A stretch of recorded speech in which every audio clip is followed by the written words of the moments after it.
On a Thursday afternoon in July of 1975, Ray Hollister was underneath a John Deere 4020, draining the oil, when Dale Vincent's shoes appeared beside the creeper. "Hollister, my office, now." Ray slid out from under the tractor, wiping his hands on a rag.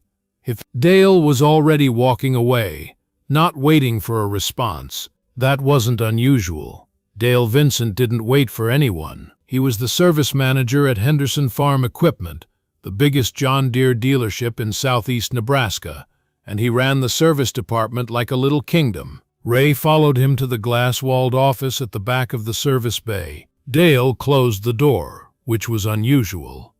Most conversations happened with the door open, voices competing with the sound of air wrenches and diesel engines. "Close the blinds," Dale said. Ray closed the blinds. Now he knew something was wrong. Dale sat behind his desk, straightened some papers that didn't need straightening, and looked at Ray with an expression that was trying to be casual but wasn't quite making it. "That 4020 you're working on, the Pearson trade-in, what about it? I need you to do something for me, for the dealership." Ray waited. "The farmer Pearson. He's trading it in on a new 44. We agreed on a trade-in value of $8,000. He thinks that's fair. We think that's fair. Everybody's happy. Okay, here's the thing." Dale leaned forward. "That 4020 is cherry. I looked it over myself. Pearson maintained it like it was made of gold. New rings, new bearings, fresh paint. We could resell it for $12,000, easy. Maybe 13 to the right buyer. So you're making good money on the deal. What's the problem?" Dale's expression flickered. "The problem is, we could make better money. If the tractor was worth less when Pearson traded it in." Ray felt something cold settle in his stomach. "What are you asking me to do, Dale?" "Nothing complicated. Drain the oil. Run it for 10 minutes, maybe 15. Engine seizes, we call Pearson. Tell him the tractor came in with a problem he didn't disclose. Knock $3,000 off his trade-in value. He can't prove anything. He already signed the paperwork." The service bay was suddenly very quiet. Ray could hear his own breathing, the distant sound of a radio playing country music, the tick of a clock on Dale's wall. "You want me to sabotage a farmer's tractor, a tractor he maintained perfectly, so you can cheat him out of $3,000. I want you to do what's good for the dealership. That's your job, Hollister. That's everyone's job. My job is to fix tractors, not destroy them." Dale's face hardened. "Your job is what I say it is. I'm the service manager. You're a mechanic. I give orders, you follow them. That's how it works." Ray stood very still. 26 years old. 3 years at this dealership. The best job he'd ever had. Good pay. Steady work. A future in the equipment business if he played his cards right. All of it sitting in Dale Vincent's hands. "No," Ray said. "Excuse me?" I said no. "I'm not going to sabotage that tractor. Walter Pearson is a good man. He farms 600 acres. He's been a customer here for 15 years, and he maintained that 4020 like it was his child. I'm not going to destroy his engine so you can pocket $3,000. Dale's face went red. "You think this is about what you will and won't do? You think you get to make that choice? I think I'm the one with my hands on the wrench. So yeah, I get to make that choice. Then you're fired." The words hung in the air. Ray had known they were coming, had known from the moment he said no, but hearing them out loud still felt like a punch to the chest. "Get your tools and get out. You're done here. And don't expect a reference, because if anyone calls asking about Ray Hollister, I'm going to tell them exactly what kind of employee you were." Ray nodded slowly. "What kind was that?" "What? The kind who doesn't know how to follow orders. The kind who thinks he's better than the people who sign his paycheck. The kind who doesn't have a future in this business." Dale smiled, and it was the ugliest smile Ray had ever seen. "Good luck finding another job, Hollister. Word travels fast in this industry. By the end of the week, every dealership in the state will know your trouble." Ray walked out of the office, collected his toolbox from his station, and left Henderson Farm Equipment without looking back. Behind him, the John Deere 420 sat in the service bay, engine intact, oil undrained. He'd saved the tractor. He'd cost himself everything else. Let me tell you about Ray Hollister, because you need to understand the man before you can understand what he did next. Ray was born in 1949 in a small town called Reynolds, about 30 miles from Fairbury. His father had been a mechanic too, worked at the local co-op for 40 years, fixing tractors and combines, and anything else farmers brought in. Ray had grown up in that shop, learning to turn a wrench before he learned to ride a bicycle. There's two kinds of mechanics, his father used to say. The kind who fix things, and the kind who make things look fixed. The second kind makes more money in the short run. The first kind sleeps better at night. Ray had always been the first kind. He took pride in his work, not just in getting things done, but in getting them done right. When a farmer brought him a sick engine, Ray didn't just treat the symptoms. He found the cause. He fixed the actual problem. And he charged fair prices for honest work. That reputation had gotten him hired at Henderson Farm Equipment in 19... Henderson's was the biggest dealership in the region, and working there was considered a step up, better pay, better equipment, a chance to work on the newest John Deere models. Ray had been proud to be there, but Henderson's had changed in the 3 years since he'd arrived. The old owner, Merle Henderson, had retired in 1973 and sold the business to a group of investors from Omaha. They'd brought in new management, people like Dale Vincent, who cared more about margins than machines, more about profit than reputation. Ray had watched the changes with growing unease. Corners being cut, parts being replaced unnecessarily, service intervals being shortened to bring farmers back more often. Little corruptions, each one small enough to justify, all of them adding up to something rotten. The 4020 was just the latest. And the worst. Now let me pause here and ask you something. What would you have done in Ray's position? You're 26 years old, you've got a good job, and your boss tells you to do something dishonest. You know that saying no means losing everything. You know that saying yes means betraying everything you believe in. Most people, when they're honest with themselves, admit they'd probably follow orders. They'd tell themselves it was just one tractor, just one farmer, just one time. They'd cash their paycheck and try to forget. Ray Hollister couldn't forget. His father had raised him to be the kind of mechanic who sleeps well at night. That man couldn't sabotage a tractor and ever sleep well again. So he said no. And he paid the price. Let me tell you about the next 6 months, because those were the hardest months of Ray's life. Dale Vincent made good on his threat. By the end of the first week, every equipment dealership in southeast Nebraska knew that Ray Hollister was trouble. The story Dale told wasn't quite a lie. He said Ray had been fired for insubordination, for refusing to follow orders, but it was close enough to a lie to destroy Ray's chances. No dealership would hire him. They'd call Henderson's for a reference, hear Dale's voice dripping with contempt, and suddenly the position would be filled or on hold or not quite right for your skill set. Ray tried the co-ops. Same story. They all bought equipment from Henderson's, and nobody wanted to hire someone Dale Vincent had blacklisted. He tried independent shops. Most of them were one-man operations, barely making enough to keep themselves afloat. No room for another mechanic, even one who worked for cheap.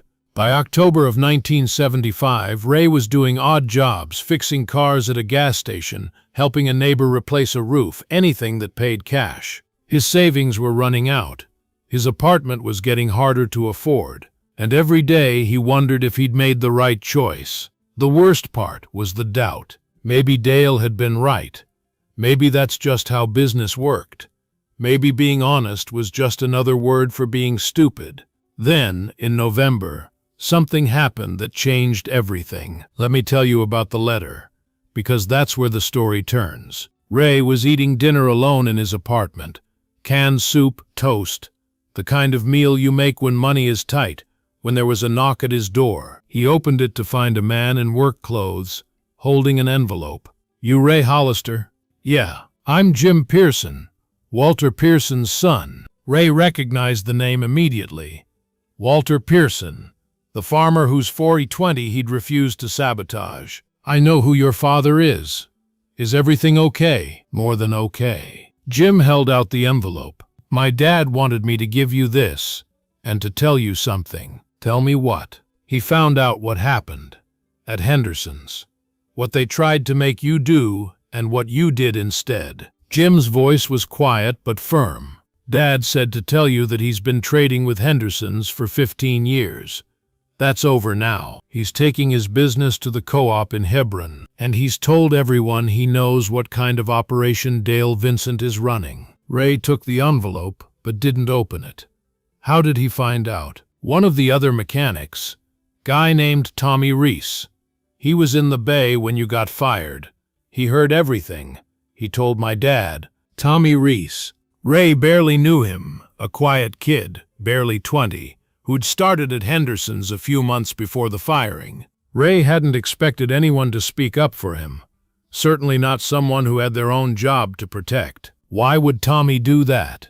Because he's decent, and because what Dale did was wrong. Jim nodded at the envelope. "Open it." Ray opened the envelope. Inside was a check for $500 and a handwritten note. "Mr. Hollister, I heard what you did for me, what you gave up. This doesn't make up for it, but I hope it helps. If you ever need work, come see me. I can't offer you much, but I can offer you honest work with honest people.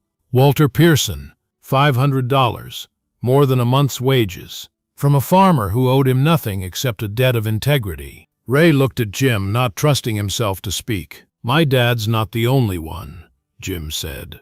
"There are other farmers, other people who've had bad experiences with Henderson's. People who got overcharged for repairs, or sold parts they didn't need, or treated like idiots because they didn't know engines. Dale Vincent has made a lot of enemies. He just didn't know it."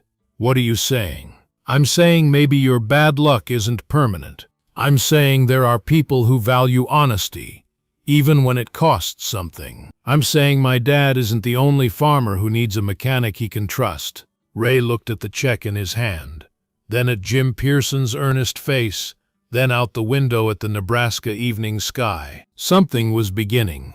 He didn't know what yet, but something was definitely beginning. "Let me tell you about the shop, because that's how Ray Hollister started his comeback." The check from Walter Pearson kept Ray afloat through the winter of but it was the idea behind the check, the idea that there were farmers who valued honesty, that kept him going longer than any amount of money could have. In February of 1976, Ray rented a small garage on the outskirts of Fairbury. It wasn't much, a 2-bay building with a leaky roof and a heating system that barely worked, but it had enough space for a few tractors and enough visibility that people could find it. He painted a sign himself. "Hollister Repair, honest work, fair prices." Word spread slowly at first. Walter Pearson was his first customer, bringing in an old Ford 8N that needed a new clutch. Ray fixed it for half what Henderson's would have charged, and he fixed it right. Walter told his neighbors. His neighbors told their neighbors. By spring, Ray had more work than he could handle alone. By summer, he'd hired his first employee, a young mechanic named Eddie Cruz who'd been fired from another dealership for asking too many questions about billing practices. Eddie was hungry, talented, and just as committed to honest work as Ray was. By the end of 1976, Hollister Repair had a reputation. Not a big reputation, not yet, but a solid one. Farmers drove extra miles to bring their equipment to Ray because they knew he wouldn't charge for work that wasn't needed, wouldn't install parts that weren't necessary, wouldn't treat them like marks to be fleeced. And every customer Ray gained was a customer Henderson's lost. Dale Vincent noticed.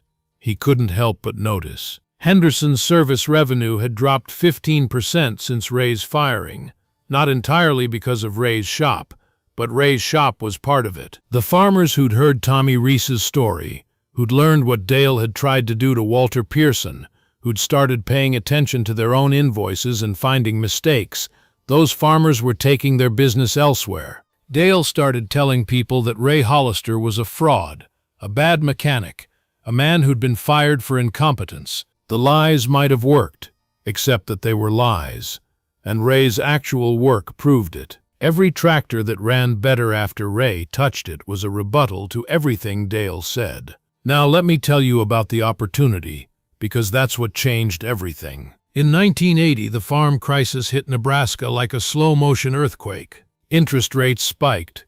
Commodity prices collapsed. Farmers who'd borrowed to expand suddenly couldn't make their payments. The equipment business was devastated. Farmers weren't buying new tractors. They couldn't afford them.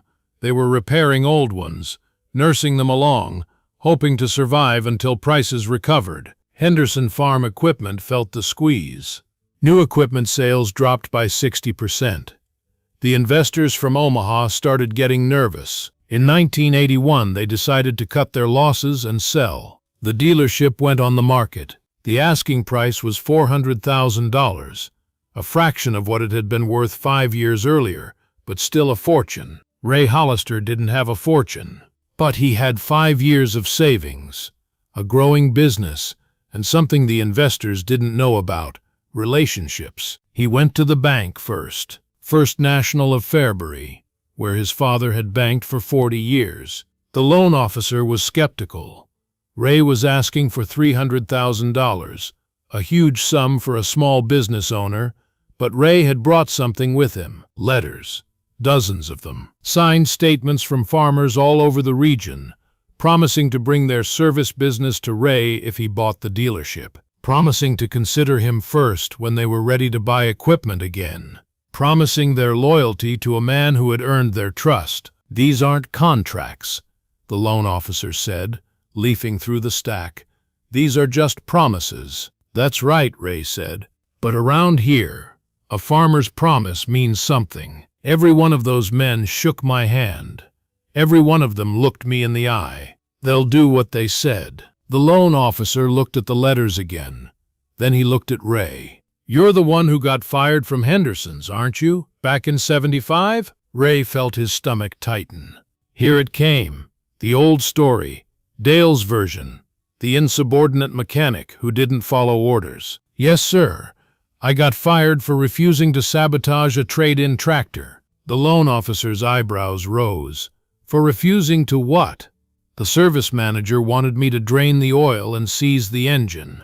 Make it look like the farmer had brought it in damaged. Cheat him out of $3,000 on his trade-in." Ray met the loan officer's eyes. "I said no. They fired me.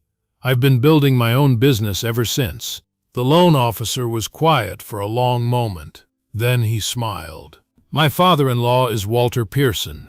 He told me this story years ago. Said you were the most honest mechanic he'd ever met." He picked up his pen. $300,000. 20-year term. Let's get the paperwork started. Let me tell you about the day Ray Hollister bought Henderson Farm Equipment, because there's a detail you need to know. The closing was scheduled for March 15th. Ray arrived at the bank early, wearing the same suit he'd worn to his father's funeral 3 years earlier. The investors from Omaha sent a lawyer.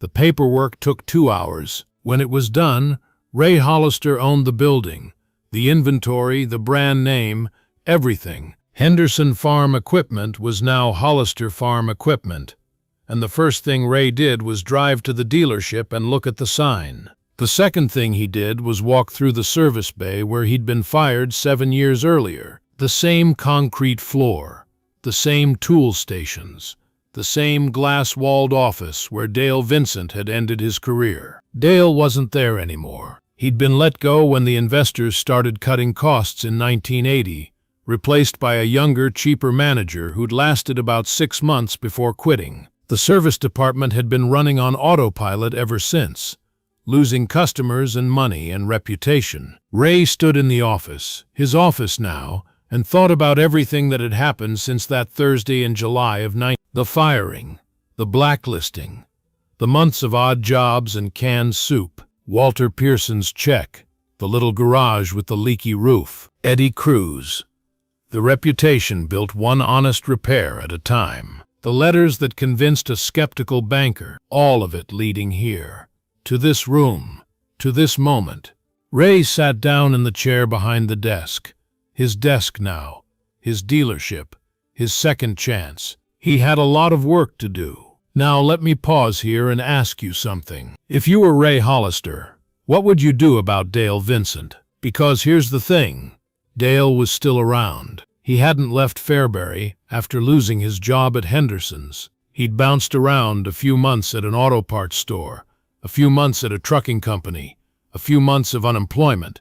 By 1982, he was working at a gas station on the edge of town, pumping gas and checking oil for minimum wage. Ray knew where he was. In a town the size of Fairbury, everybody knew where everybody was. So what do you do? The man who destroyed your career is now pumping gas for minimum wage. The man who called you trouble and said you had no future is the one with no future. You could ignore him. You could gloat. You could walk into that gas station, fill up your tank, and let him see your face.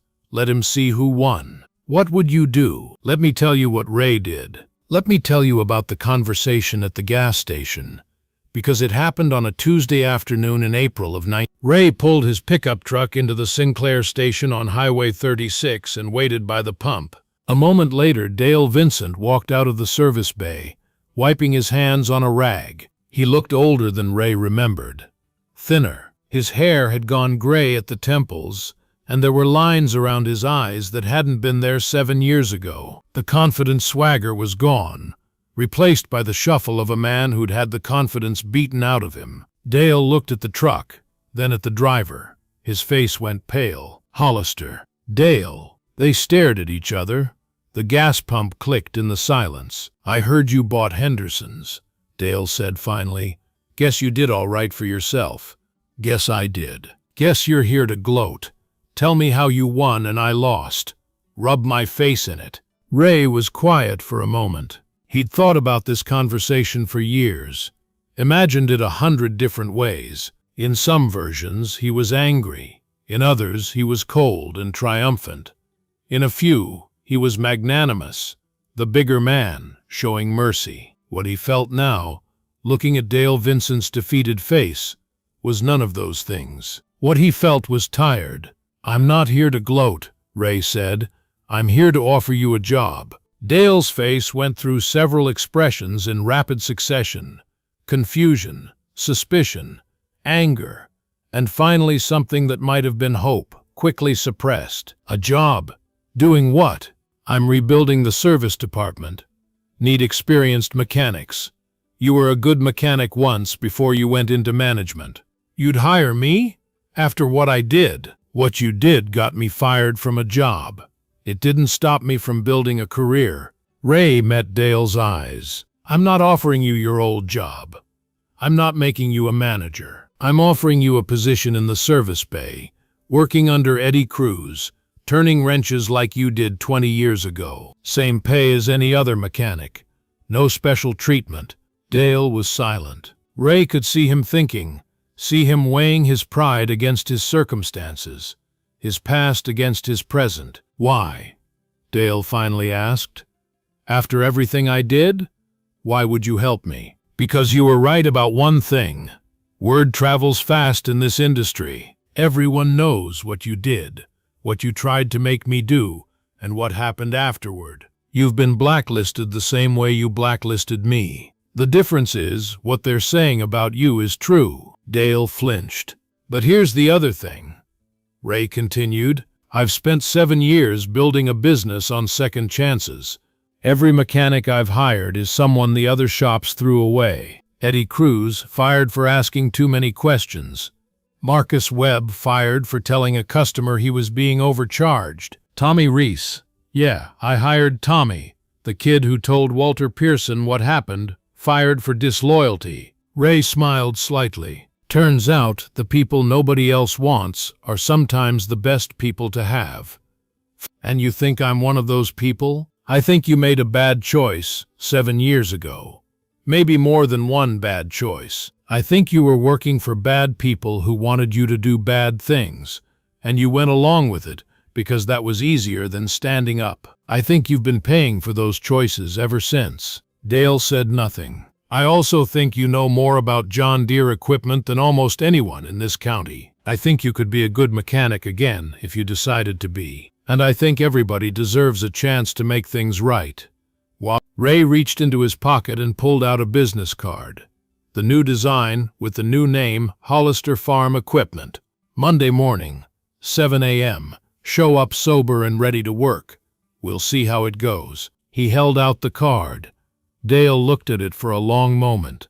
Then he took it. Why are you doing this? Really? Ray thought about it. Because my father taught me that there are two kinds of mechanics. The kind who fix things, and the kind who make things look fixed. I'm trying to be the first kind.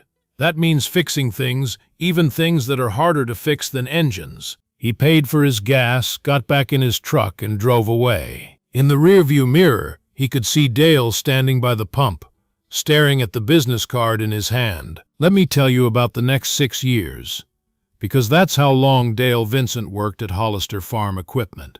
Dale showed up on Monday morning, sober and ready to work. Ray put him in the service bay, under Eddie Cruz, turning wrenches like he hadn't done in 15 years. It was hard for him. Hard on his pride, hard on his hands, hard on his back, but he showed up every day. The other mechanics didn't trust him at first. They knew the story. They knew what Dale had done to Ray, what he'd tried to do to Walter Pearson, what kind of manager he'd been at Henderson's. They watched him carefully, waiting for him to slip back into old habits. Dale didn't slip. He came in early, stayed late, did the work without complaining. He didn't try to cut corners. He didn't try to pad invoices. He fixed tractors the way they were supposed to be fixed, charged fair prices, and kept his head down. By the end of the first year, the other mechanics had started to accept him. By the end of the second year, they'd started to respect him. By the end of the third year, Eddie Cruz was asking Ray if Dale could be promoted to senior mechanic. What do you think? Ray asked. I think he's good at his job. I think he's learned from his mistakes. I think people can change if they want to badly enough. Eddie shrugged. I also think you already knew that when you hired him. Ray promoted Dale to senior mechanic, then to service lead. By 1988, Dale Vincent was effectively running the service department, not as a manager, but as the most experienced mechanic on the floor, the one the others came to with questions they couldn't answer. He never tried to sabotage another tractor. He never cheated another farmer. He never gave an order he wouldn't have followed himself. Some people said he was a different man. Ray knew the truth. He was the same man, making different choices. The same skills, the same knowledge, the same personality, just pointed in a different direction. That's what second chances are for. Let me tell you about the VFW Hall, because that's where this story reaches its conclusion. In 1992, the Fairbury Chamber of Commerce held its annual awards dinner at the VFW Hall on Main Street. Ray Hollister was receiving the Business Leader of the Year award, recognition for what he'd built over 17 years, from a fired mechanic to the owner of the most successful equipment dealership in southeast Nebraska. The room was full of farmers, business owners, local politicians. Walter Pearson was there, older now but still sharp, sitting at a front table with his son Jim. Tommy Reese was there, now the service manager at a co-op in Hebron, doing good work for honest pay. Eddie Cruz was there, soon to be promoted to general manager when Ray started thinking about retirement. And Dale Vincent was there, sitting in the back, wearing a suit that didn't quite fit anymore, watching as Ray walked to the podium to accept his award. Ray gave a short speech. He'd never been comfortable with public speaking, thanking his customers, his employees, his family. Then, just before he sat down, he said something that wasn't in his prepared remarks. One more thing. 17 years ago, I was fired from a job for refusing to do something dishonest. At the time, I thought my career was over. I was wrong. It was just beginning. But I didn't build this business alone. I built it with people who believed in second chances, farmers who gave me work when no one else would, employees who trusted me to lead them, even people who'd made mistakes and wanted a chance to make them right. One of those people is here tonight.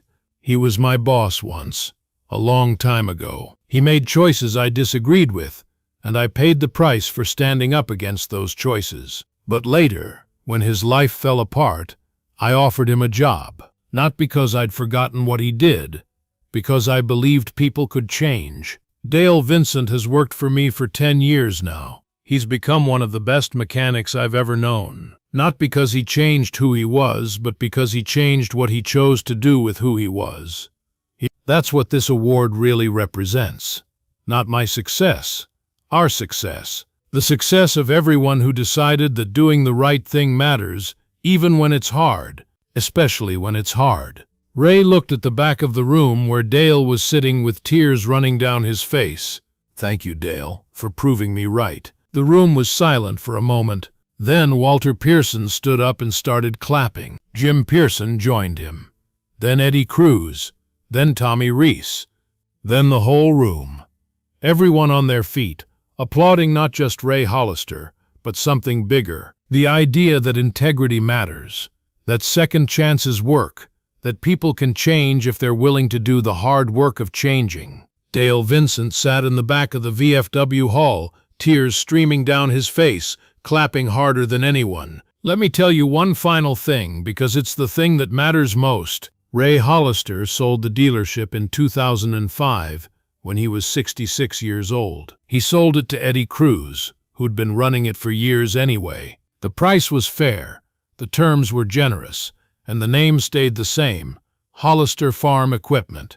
Dale Vincent had retired 3 years earlier, at 69. He'd spent his final years doing what he'd always been good at, fixing tractors, solving problems, getting his hands dirty. He died in 2010, in his sleep, and his obituary mentioned his 23 years at Hollister Farm Equipment without mentioning anything that had come before. Ray spoke at the funeral.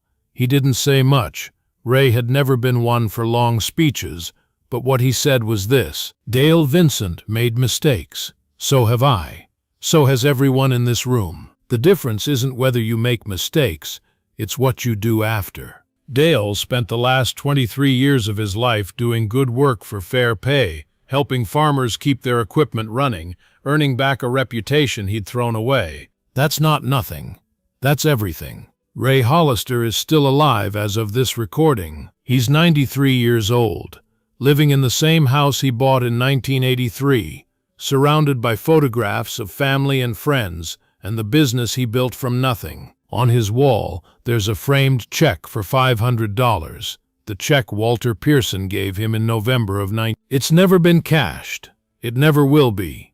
Next to the check is a photograph from 1992, Ray at the VFW hall, holding his award, Dale Vincent visible in the back of the room, clapping. Below the photograph is a small plaque with 3 words: integrity, patience, redemption. Those are the words Ray Hollister built his life on. Those are the words he taught everyone who worked for him. Those are the words that turned a fired mechanic into a business leader and a disgraced manager into an honest man. The John Deere dealer fired him for refusing one order. 10 years later, Ray Hollister owned the dealership. 10 years after that, the man who fired him was working for him. Not as punishment, but as proof. Proof that doing the right thing matters. Proof that second chances work. Proof that the best revenge isn't revenge at all. It's becoming the person you were always supposed to be.